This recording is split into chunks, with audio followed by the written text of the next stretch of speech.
All right, I'm going to call this meeting to order. First of all, let me tell the members individuals will be muted upon joining and need to unmute themselves prior to speaking. We'll allow questions after testimony, although members video conferencing can unmute and interject if they wish. Therefore, there is no need to utilize the chat function. And then during roll call, please indicate whether you're present in person or remote from Capitol Campus or remote from where you're remote from. And then on the voice voting, I will ask for any member that objects, and we'll not do a roll call vote on those. If anyone objects, then we'll do a roll call vote just on the voice votes. We'll now call the meeting to order, and Madam Secretary, will you please call the roll? Senator Howell. Here. Senator Here McDaniel. remotely. Oh, thank you. I'm here remotely. Thank you. Senator Webb. Representative Freeland. I'm here in person. Representative Meeks. Representative Petrie. Present remotely from a House district. Representative Thomas. Present in the room. Senator Girdler presiding. Present in the room. By statute we have to elect chairs today. So for a minor inconvenience for the Kentucky State University, we've got to go through this electing chairs. So if y'all hold on just a second, we'll get this done. I'm going to turn it over to Catherine.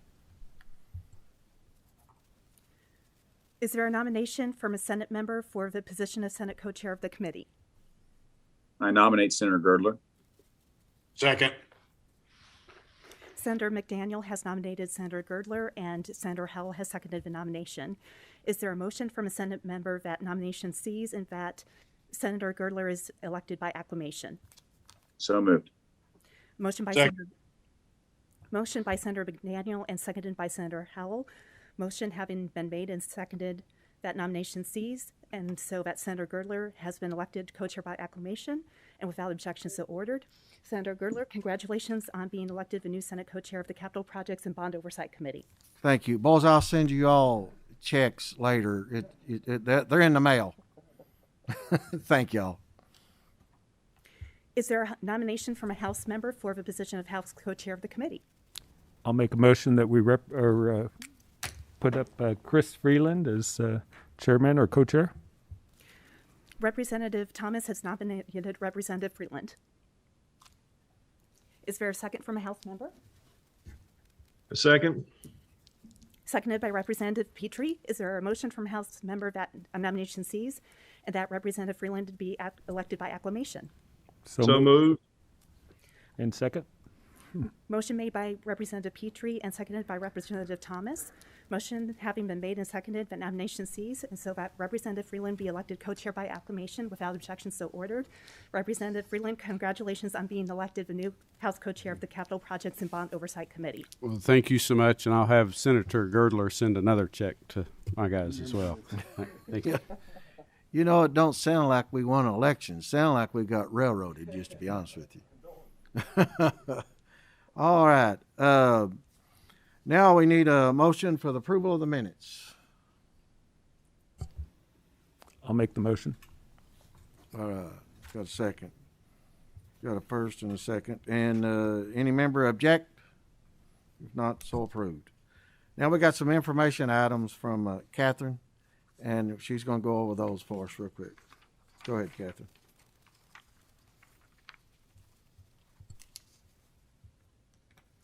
Pursuant to KRS 26A 168-1, KRS 45793, and KRS 45818, the Judicial Branch, Finance and Administration Cabinet with the Commonwealth Office of Technology reporting independently, and post-secondary institutions that are also reporting independently transmitted quarterly capital project status reports.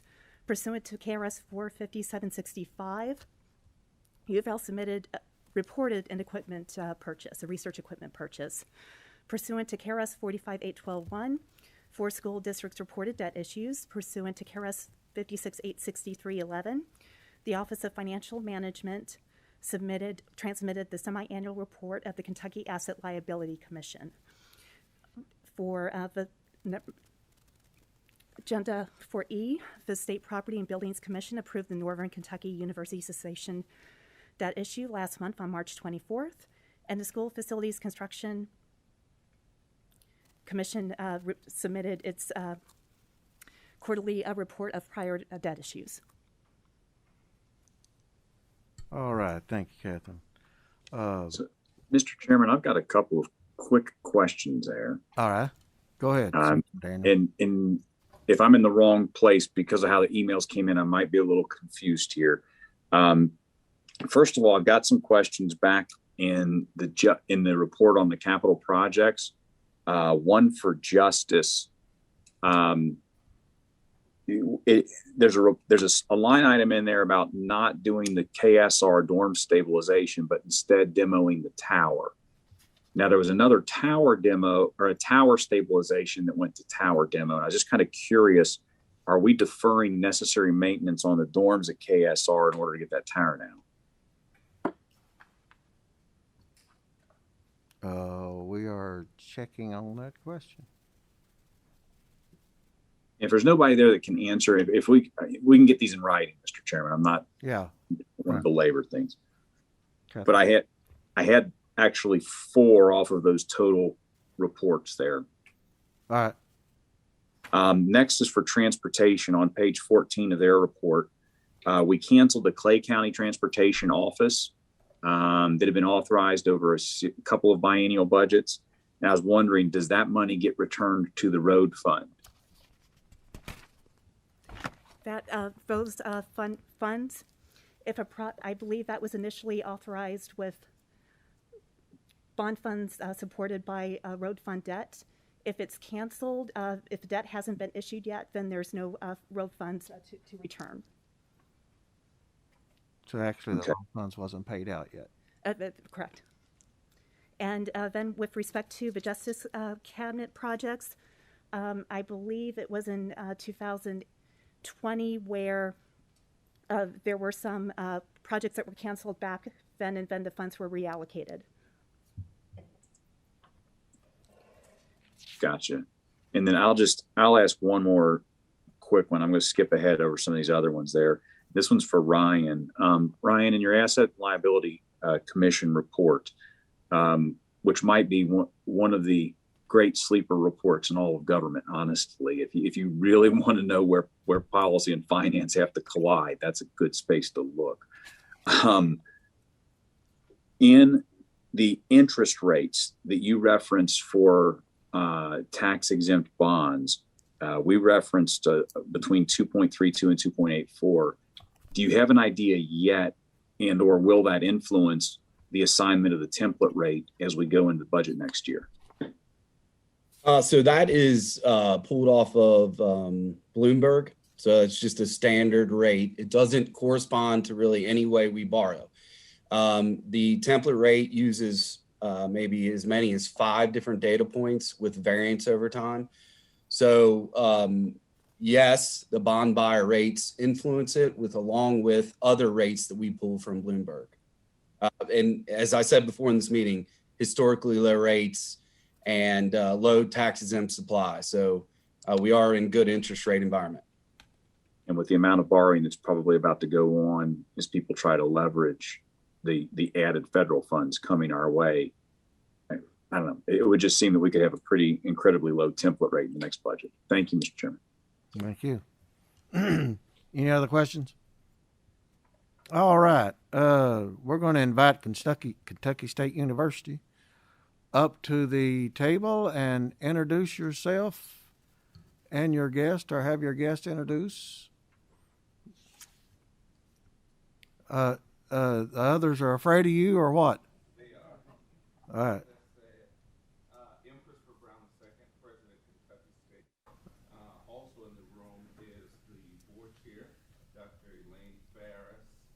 Could they turn their microphone on, Mr. Chairman? Turn your microphone on. My apologies. That's all Do that again. M. Christopher Brown II, President, Kentucky State University, also present in the room and hiding behind me, I think, also for support. Our board chair, Dr. Elaine Farris, our CFO, Douglas Allen, Chief of Staff, Timon Graham, and our P3 partner, CRM, represented today by Craig Turner. Thank you all. You may proceed, Mr. President.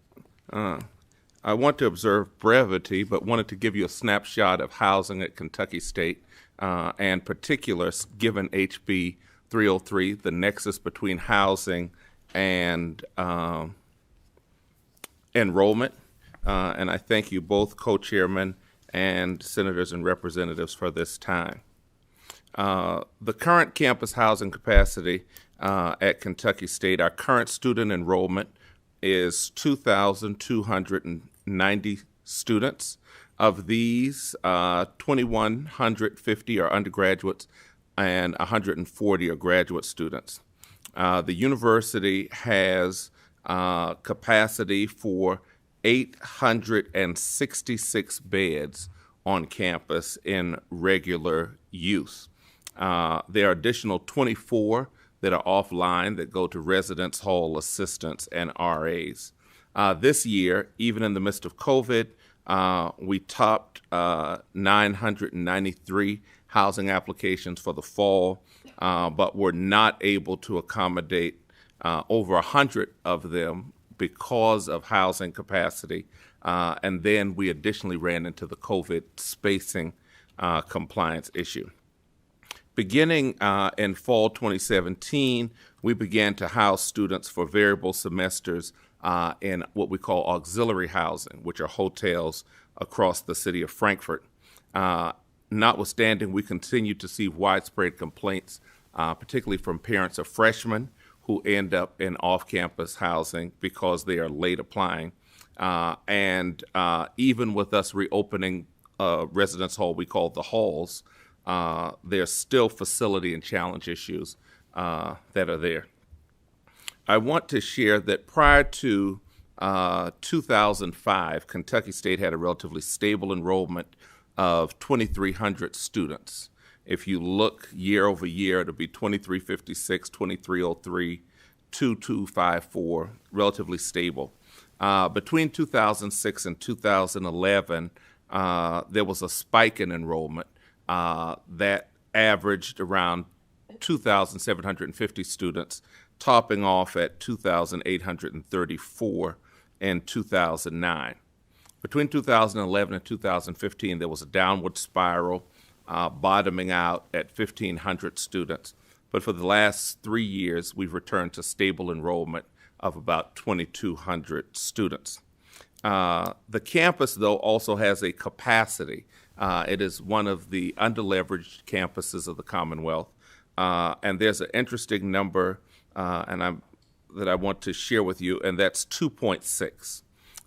This is the enrollment factor that relates to our housing, 2.6. So if you look at our high year of the height of our enrollment, we had 1,059 beds, and our enrollment was 2,834. At our low point, we had 605 beds, and our enrollment was 1,586. And right now we have about 2,290, 2,300, our sweet spot, and we are operating through auxiliary and on campus at 859 beds. Each one of them is 2.6 students for each bed available on campus, whether it's high or low, year after year, that seems to be the factor. If we are able to bring this new residence hall on campus, there are a few things that will happen. One, it will aid in our recruitment and retention. One of the biggest complaints on our campus is the legacy housing. Two, in the height of the pandemic, the governor's office called to use our residence halls for National Guard housing, but because we had no single room capacity, they were not able to use any of the residence facilities at Kentucky State. And with even the most conservative fiscal forecasting, this will provide us an opportunity to grow our enrollment upwards to our target of 3,450 students. With the current capacity, I'll add this one piece. We have 886 available beds. We are presently seating each year, year over year, a sweet spot, because we just can't do any more, of 685 freshmen. In order to grow the campus to the space that we have, we really need to be seating 1,000 freshmen or more a year, but we really don't have any place to accommodate the students. Our first year of using auxiliary housing, we ran a $320,000 bill just to house 30 students in auxiliary housing, and now with housing over 200 students in auxiliary housing, this year we will have spent $3,357,200 in auxiliary housing. Those are revenues that could have remained on the campus. Thank you for your time. Have any questions? I just have one, Mr. Chair. All right, go ahead, Senator Daniel. Thank you, Mr. Chairman. President, it's good to see you again today, and thank you for bringing this. It's something we put in the budget the other year. My only question is, the lessee is KSU Campus Housing LLC. Who are the members of that organization? Do you know? They've not been named yet. Craig. Craig, announce who you are and. Will do. All right. Senator, to answer your question, my name is Craig Turner. Whoops. Yes. There we go. Sorry. My name is Craig Turner. I'm the founder and owner of CRM Companies, and I am the only member of that LLC. So when we have done these projects in the past, these type, we always form a single purpose LLC. This is how we're doing this one. I am the only member of that LLC. Gotcha. And clearly your name's on the document, Mr. Turner, and gives you a great deal of confidence in this. I didn't know if you were the only one or not. Yes, it's just me. Very good, sir. Thank you. Mm-hmm.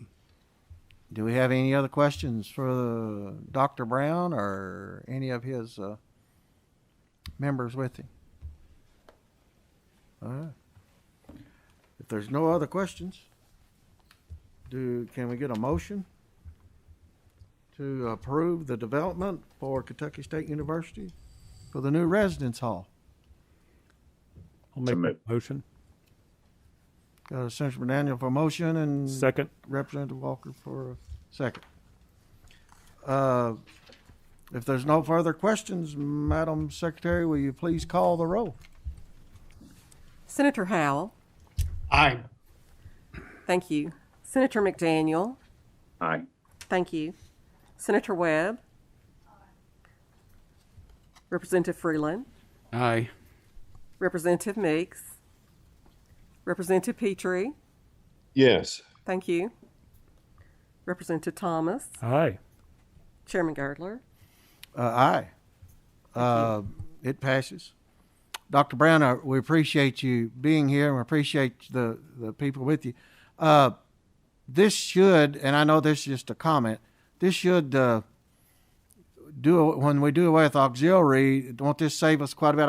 I was talking to Mr. Turner, and he was telling me that he thought it would be about 1.5 times more to house them auxiliary than the other way.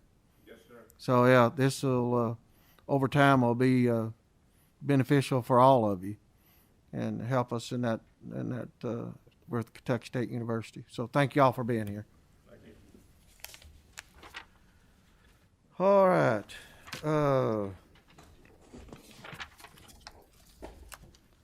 We're going to have the chair lady, and I mean chair lady, Janice Thomas, in her chair lady. Janice is here to report on the Finance and Administrative Cabinet, but we're one project, no rolling, and if you'll start, Janice, we'll call you the chair lady from here on out. Thank you. Thank you, Chairman Girdler. I appreciate that. Good afternoon. My name is Janice Thomas, Deputy State Budget Director. In accordance with the provisions of KRS 45750 through 45800, I'm requesting approval of one project today. It's a new facilities technology modernization project for the Kentucky Transportation Cabinet in the amount of $1,450,000. Federal funds from the Coronavirus Response and Relief Supplemental Appropriations Act. The project includes replacing phone systems, video conference upgrades, increasing capability for text notifications to citizens, and other improvements to communication systems. This modernization project will support more collaborative, remote meetings and increase efficiency, improve customer service, and reduce travel expenses. With that being said, I respectfully request your approval. Thank you. All right, do we have any questions for Janice? Seeing no questions, can I get a motion to approve the project? So moved. Senator McDaniel's motion. Need a second? Second, Representative Thomas. And Madam Secretary, will you please call the roll? Senator Howell. Aye. Thank you. Senator McDaniel. Aye. Thank you. Senator Webb.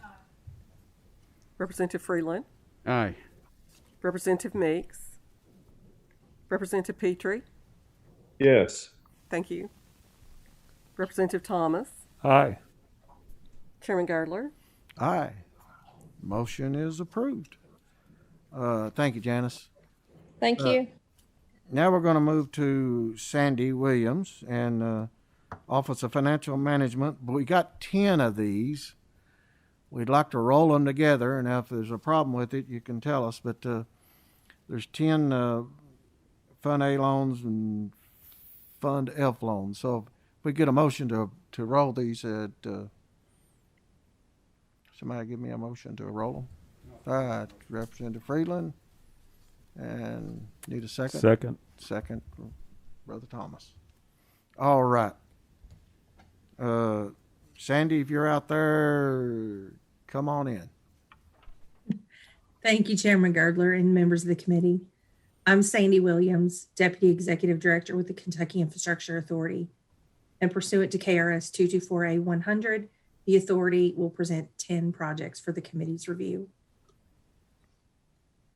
The Lexington Fayette Urban County Government is seeking a loan increase of $15,788,138 to their Clean Water State Revolving Fund loan, A15-026, as part of Phase 2 of the West Hickman Wastewater Treatment Plant Wet Weather Storage Tanks Project. The terms and conditions will remain the same. This will be a 20-year loan with a 1.75% interest rate, estimated annual debt service payments of just over $5 million. The current residential 4,000 gallon rate for sewer in the Lexington Fayette County service area is $31.44. This loan was approved at the April 1st KIA board meeting. You may proceed. The city of Georgetown is seeking a 10% loan increase in the amount of $2.14 million to their Clean Water State Revolving Fund loan A19-009, bringing the new total to $23.54 million. You may remember that a loan increase came before the committee for this project in February of this year because bids came in well above their project estimates. This increase request is a result of delays surrounding negotiations with the mobile home park owners and the need to extend the bid hold period from 90 to 150 days with an agreement to revise unit prices with respect to material and labor increases or decreases. The original terms remain the same. It's a 30-year loan with an interest rate of 0.5%.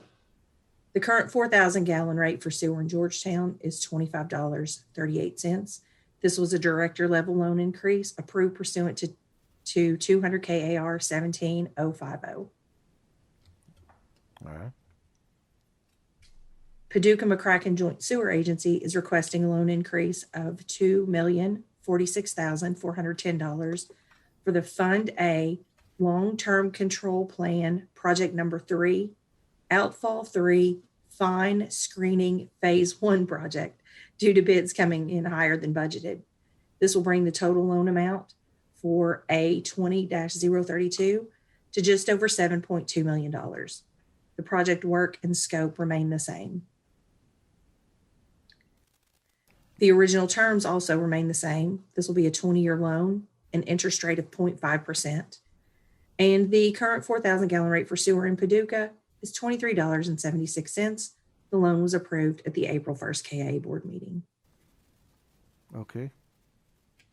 The city of Fleming Neon is seeking a Fund A loan in the amount of $1,558,120 for the Fleming Neon Sewer Rehabilitation Project. The project will create a working map of the sewer system suitable for a flow study and for use during construction. Flow monitoring, cameras, and smoke testing will be used to find and repair excessive inflow and infiltration. This will be a 30-year loan with a 0.25% interest rate and estimated annual debt service payments just over $28,000. The current 4,000 gallon rate for sewer in Fleming Neon is $28.86. This loan was approved at the April 1st KA board meeting. You may go ahead. The city of Russell Springs is seeking a Fund A loan in the amount of $682,000 for the Kentucky 80 Gravity Sewer Rehabilitation Project. The city plans to rehab existing sanitary sewer lines to reduce the inflow and infiltration in portions of the system. This will be a 20-year loan with a 0.25% interest rate, estimated annual debt service payments just over $18,000. The current 4,000 gallon rate for sewer in Russell Springs is $38.67. And this loan was also approved at the April 1st KIA board meeting. All right. On the Fund A loans, anybody got any questions? All right. You may proceed to the others. Thank you, Chairman. The city of Burnside is requesting a $100,000 increase to its Fund F19-005 loan to perform work originally removed from the project when bids came in higher than estimated. The new work will include additional line work and switching meters from 4-inch cast iron line to 8-inch PVC line. This will bring the total loan amount to $2.9 million. The remainder of the scope of the combined waterline improvement project remains the same. The original terms also remain the same. This is a 30-year loan with a 0.5% interest rate and estimated annual debt service payments just over $68,000. The current 4,000 gallon rate for water in the city is $55.54. This was a director level loan increase approved pursuant to 200 KAR 17070. My Mayor Lawson will like that. So yes, you may proceed. Well, we want to keep the mayor happy. There you go. Right. The AdAIR County Water District is seeking a $134,253 increase to the initial loan of just over 1.3 million approved in March 2020 for the water main replacement project. The reason for the loan increase is due to higher pipe prices and significant or less competition for the elevated storage tank piece of the project. The original scope remains the same. The original terms also remain the same. This is a 30-year loan with a 0.5% interest rate and estimated annual debt service payments just over $30,000. The current 4,000 gallon rate for water in the district is $40.90.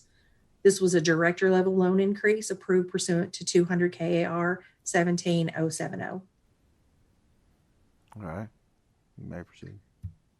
The city of Fleming Neon is requesting a Fund F loan in the amount of $1,191,114 for the Fleming Neon, Fleming Neon Waterline Improvement Project Phase 1. In order to combat high water loss due to aging water lines, the city is planning to replace and modernize their water system. This will be a 30-year loan with a 0.25% interest rate and estimated annual debt service payments just over $22,000. The current 4,000-gallon rate for water in the city is $33.13. This loan was approved at the April 1st KIA board meeting. All right. The Louisville Water Company is seeking a Fund F loan in the amount of $537,850 for the Roe Hill Road area water main extension and pump station project. The KIA loan will be combined with CDBG funding for a total project cost just over $1 million. This project will install 12,000 feet of 4-inch water main and a booster pump to provide potable water to 37 unserved residences in Bullitt County. This will be a 20-year loan with a 0.25% interest rate and estimated annual debt service payments of $14,466. The 4,000-gallon rate for water service in the Roe Hill area will be $26.67. This loan was approved at the April 1st KIA board meeting. All right, get to the last one. And last but not least, the City of Augusta is seeking a Fund F loan in the amount of $80,000 for the Augusta Lagoon Cleaning Project. This project will remove accumulated solids from the system's 2 lagoons. The project will help bring the city back into compliance after receiving a notice of violation due to the lagoons not properly functioning. This will be a 20-year loan with a 1% interest rate and estimated annual debt service payments of just over $4,000. The 4,000-gallon rate for water in the city is $21.16. This loan was approved at the April 1st KIA board meeting, and I would be happy to answer any questions on the 10 loans. Any questions on these? Mr. Chairman, I don't have a question, but just a quick comment. Go ahead. I think that one of the things to take note of here is the number of these that are just simply the bid came in over the expected estimate. And that's a pretty substantial number of these. And I think that we're probably going to see even more of that moving forward. I think a year ago, I said I thought we would see less of that. But, with the amount of funds flowing into these infrastructure type projects, I think we're going to see a whole lot of estimates being missed moving forward and a whole lot of things that are already in the pipeline as prices of everything related to construction are just skyrocketing and the flow will only increase that. So it's just, I think it's there's good and bad with that, but it's just something we need to keep an eye on. Yeah. I was reading a Facebook post the other day. A guy said he normally didn't brag about his money, but he bought a 4x8 piece of plywood and 2 2x4s. So I think it's at Senator Florida my time. Webb. I was going to say Senator Robin. I knew that wasn't right. I'm crushed.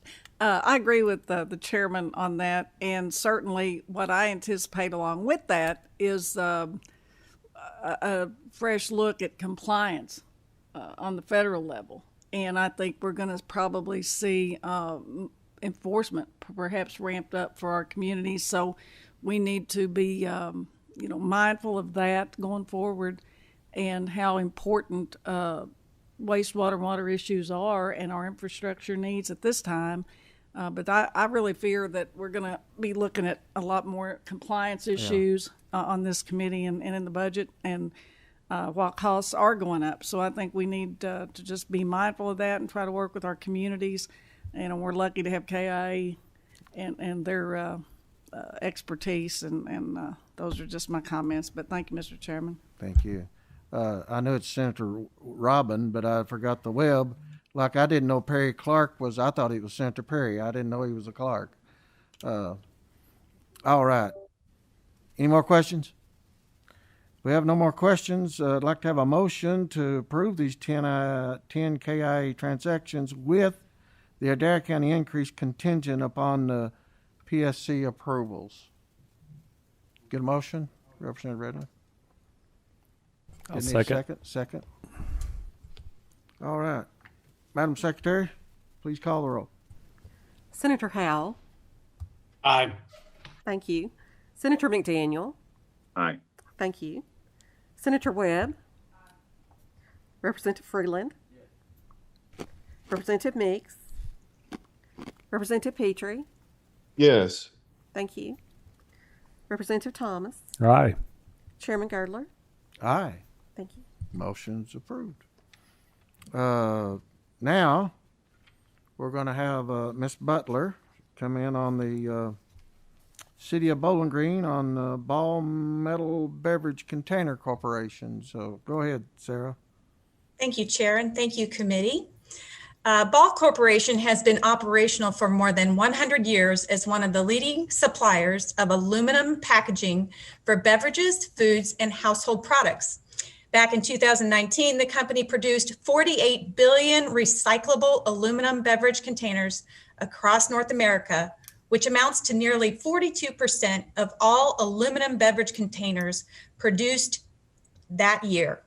The company currently has over 10,000 employees and more than 100 locations worldwide. Ball Corporation's subsidiary, Ball Metal Beverage Container Corp., is considering construction of a new production plant in Bowling Green. The proposed EDF grant funds will be used to offset the cost associated with the project, which is over $300 million. The grant agreement includes job and wage requirements measured annually for 4 years, beginning December 30th, 2024. By then, the company will be required to create at least 198 new full-time Kentucky resident jobs, paying an average hourly wage of $45, including benefits. If Ball Metal fails to create or maintain 198 jobs, the company will be required to repay the City of Bowling Green the sum of $631 for each job not created or maintained at the end of each of the 4 annual measurement dates. In addition, if the company fails to pay an average hourly wage of $45, including benefits, the company will be required to pay a pro rata portion of the grant based upon a formula outlined in the agreement.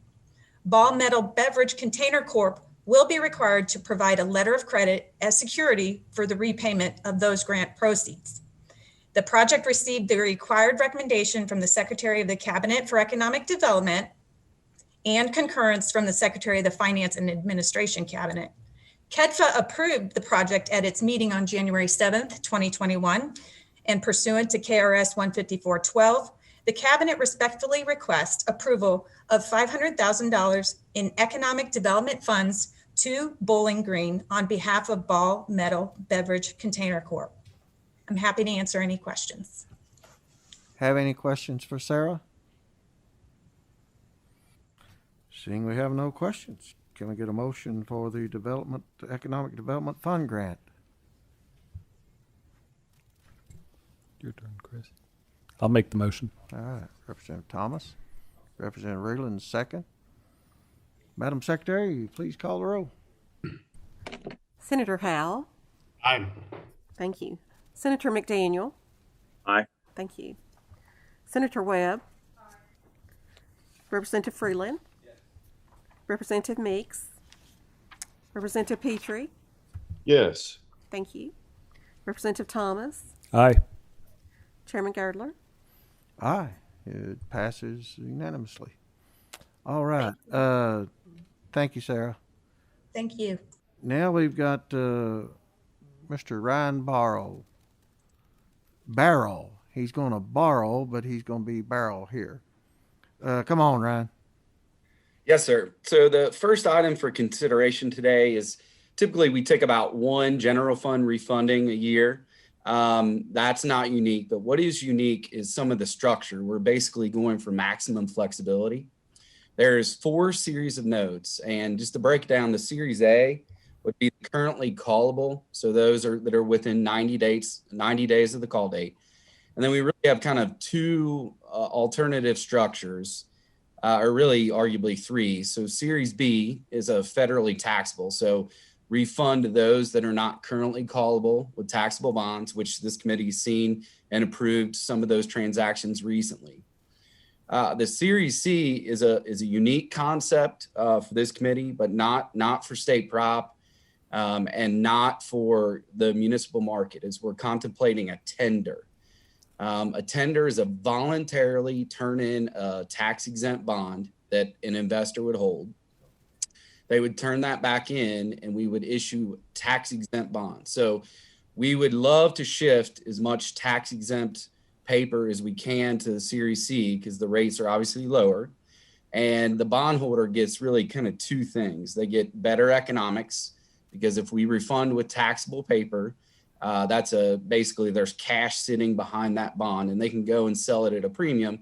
If we play a slightly higher premium, that would incent them to potentially turn that in, as well as there's tax exempt supply is very low.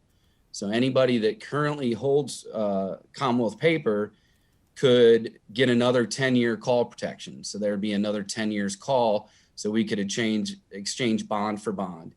Series D is just in case at the federal level that the tax exempt bonds, there is some bipartisan support and we just build in flexibility. We've been watching it, but you know, there is various trade organizations that are lobbying hard for that. So obviously if that comes back, the entire set of bonds would shift to Series D. We would issue all as tax exempt. So for somebody like me, this is a very interesting transaction. As I said, State Prop did a tender in 2008. It ultimately was not executed because the market moved against us prior to that transaction. But, you know, State Prop has approved them in the past, as well as there's a number of transportation credits that have gotten done. And we never want to be the first in the municipal market, but once we see that it's executed efficiently, we do get comfortable with the tender. So happy to take any questions on that item. Have any questions for Ryan? All right. Seeing no questions on that, can we get a motion to approve the new debt issue? Got a motion, Representative Rayland? Need a second? Second, Representative Thomas. Madam Secretary, will you please call the roll? Senator Howell. Aye. Thank you. Senator McDaniel. Aye. Thank you. Senator Webb. Representative Freeland. Yes. Representative Meeks. Representative Petrie. Yes. Thank you. Representative Thomas. Aye. Chairman Girdler. Aye, and passes unanimously. Now, Ryan's going to report on a Kentucky Housing Corporation debt issue that does not require any action. But go ahead, Ryan. Yes, sir. If it's okay, I'll kind of make just general comments because they're all multifamily housing. So for all three transactions, there's no legal credit extended to the Commonwealth or the Housing Commission. There is information on each individual developer in the packet. The first one is the Winterwoods Portfolio 2 project. That was sold February 23rd. The net proceeds was about $16.8 million. And the total project cost was just over 51, and cost of issuance is in the packet as well. The second of the three multifamily is Jefferson Landing. That's 240 units located in Jefferson County. The sale was March 25th. Net proceeds exactly $35 million, and total project cost was just over $62.1 million. Cost of issuance is in the packet. And the final multifamily project for housing was A New Hope Properties. It was 9 multifamily resident rental facilities, and all the addresses are located in the packet as well. Data sale on that was February 25th with net proceeds at $36 million exact, and just over $76 million was the total project cost. Happy to take any questions on any of those transactions. Have any questions for Mr. Barrow on any of those? All right, thanks for information only. Now we're going to go to 4 new school district debt issues. And if we can, I'd like to get a motion to roll those together. I got a motion from Senator Webb. Second from Representative Rayland. And you may proceed. Thank you very much. We always look at those in two categories: the new money transactions and the refunding bonds. All three of the new money transactions have a component of SFCC debt service funding from the state, but really it's just about 3.3%. The balance, 96.7, would be locally funded. So total project cost at this point in par is estimated at $124.4 million, with just about $4 million being supported by SFCC. And moving to the refunders, we have a very light calendar this month for consideration, just one refinancing of Series 2009. The full amount would be SFCC supported, just under $500,000, and no tax increase was necessary to fund any of these transactions. All right. Have any questions for Mr. Barrow? If not, I'd like to entertain a motion. I'll make the motion we approve. Motion approved. Representative Thomas. Any second? Representative Redley. All right. Madam Secretary, will you please call the roll? Senator Howe. Aye. Thank you. Senator McDaniel. Aye. Thank you. Senator Webb. Representative Freeland. Yes. Representative Meeks. Representative Petrie. Yes. Thank you. Representative Thomas. Aye. Chairman Girdler. All right. It's yes, aye. Thank you. I vote too. Passes unanimously. That's it for the day. The next meeting is going to be May 18th with Chris Freeland's going to be our chair. And we will hopefully move along a little faster next time, maybe. Oh, I'm kidding. Robin, I'm sorry that I couldn't remember your last name, but that's a compliment. It is. Yeah. If we are, can I get a motion to adjourn? We got a motion to adjourn. Thank you all. Appreciate it. Thanks, Chairman.